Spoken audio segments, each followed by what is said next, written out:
Assalamualaikum warahmatullahi wabarakatuh. Ada yang mengatakan asuransi itu bertentangan dengan takdir. Pandangan itu keliru. Justru dengan berasuransi, kita bersiap untuk menghadapi kalau takdir datang menimpa kita. Suatu ketika ada seorang sahabat datang bertamu kepada Rasulullah. Setelah duduk, Nabi bilang, "Onta kamu mana?" Kata sahabat ini, "Ada di luar ya Rasulullah, saya lepas begitu saja." "Ittaqullah, insya Allah tidak akan hilang."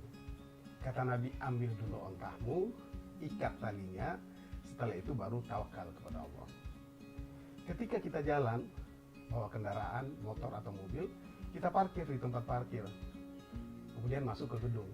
Kata security, Pak, tuh mobilnya kok nggak dikunci?"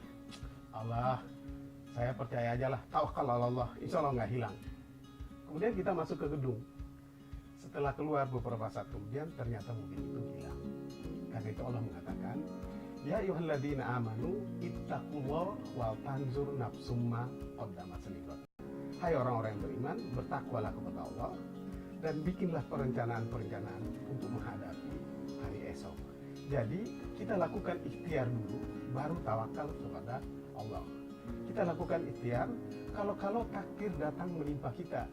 Takdir sakit, takdir tiba-tiba keluarga kita masuk rumah sakit, kena kanker, kena penyakit jantung yang biayanya sangat besar, kita tidak punya kemampuan finansial untuk itu. Nah, di sini mekanisme asuransi yang membantu kita untuk mengatasi risiko finansial karena kedatangan takdir.